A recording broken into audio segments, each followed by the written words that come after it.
বলা বাজে প্রেম করতি, আমিও করতাম। যে প্রেমগুলো করেছি মাসিমা, কি বলি আপনাকে, একটাও হয়নি। মা অনিন্দিতা শুধু ভালো আছেন? দেখে বাবা, বসো বসো বসো, এসো এসো এসো। চিনতে পেরেছো? বৌমা কেন চিনবো না, তবে আমি আজকে খুব অবাক হচ্ছি জানো তো বৌমা, সুদীপ খুব কালারফুল দেখছি তো। মানে সুদীপটা তো কালারফুলি। না সবাই বলে Sudip negative negative negative. God, ওটা ক্যারেক্টার। ও আচ্ছা আচ্ছা। তা ও নেগেটিভ ও পজিটিভ, এই প্লাসে মাইনাসে প্লাসটা হলো কি করে? সেই গল্পটা তোমাদের থেকে শুনি। কি প্রথম চেয়ে দেখেছি। আমাদের সম্বন্ধ করে বিয়ে হয়েছে। হ্যাঁ, সে কি ফিল্ম পাড়ায় প্রথম শুনলাম বাবা।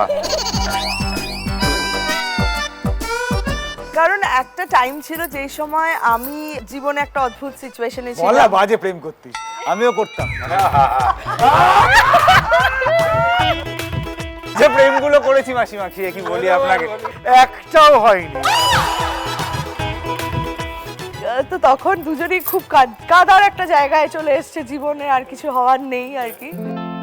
তখন আমাদের দুজনের কমন ফ্রেন্ডস, বন্ধু বোন বলবো, আভেরি, ঈশানী, ওরা দুজন ডিসাইড করে যে ঠিক আছে এরা দুজনকে একটু একসাথে কাঁদতে দেওয়া হোক, যদি ওই কান্নাটা হাসিতে পরিণত করা যায়। তো তারপর আমরা দুজন দেখা করলাম, একসঙ্গেই দেখা করলাম, করার পর আমাদের মনে হলো যে ঠিক আছে আমরা একসঙ্গে কাঁদতে পারি সারা জীবন। কাঁদতে পারি সারা জীবন। সদ্য কত বড় হলো? 1 বছর 4 মাস। 4 মাস। একদমই আও করার মতো নেই জানো তো, বাচ্চাদের দেখলে আমরা কিউট খুব বলি না, ম্যানিপুলেটিভ। ওই আমাদেরকে চালায়। কারণ ওর আগে ছিল জেনজি, তারপরে হচ্ছে আলফা, এখন বিটা। বিটা। বিটা মানে ক্লাস থিটা আমাকে করে দেয়। হ্যাঁ একদম পুরো করে দিচ্ছে ওরা। এই কালকেরই ঘটনা, যে ওর মা রেগে গিয়ে ওকে বলেছে তুই পাশের ঘরে দিদার সাথে গিয়ে থাক। আমি ভাবছি যে বের করে দিই ঘর হ্যাঁ, থেকে। তুলে নিয়ে গিয়ে বলি অন্য যে ঘরে ব্রেকআপ।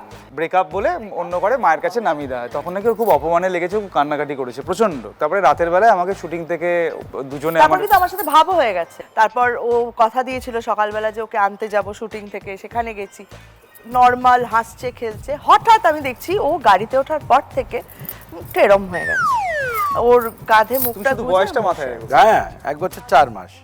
তখন ও বলেছে তোমার কি মুডটা অফ? কি হয়েছে? তখন আমি ওর দিকে তাকিয়ে বলেছি যে তোর কেন মুড অফ? কারণ আমার ওর সাথে খুবই বেড়ালে বেড়ালে ঝগড়া হয় না, সেরকম আমার আর আমার মেয়ের ওরকম এখন থেকেই হয় ঝগড়াটা। আমি বলছি তোর মুড অফ কিসের রে? ঝগড়া হলো তারপর তো ভাব হয়ে গেল, তুই তো আমার সাথে এখন গল্প করলি।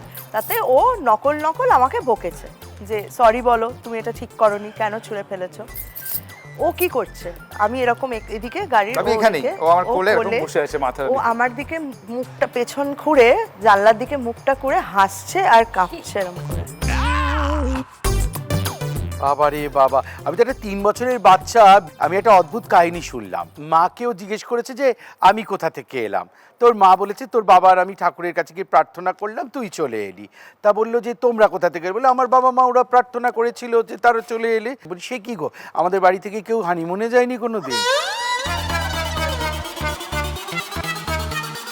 আচমকা বাচ্চা। আচমকা বাচ্চা একেবারে। শাশুড়ি বৌমার রান্নাঘর, রান্না না না না।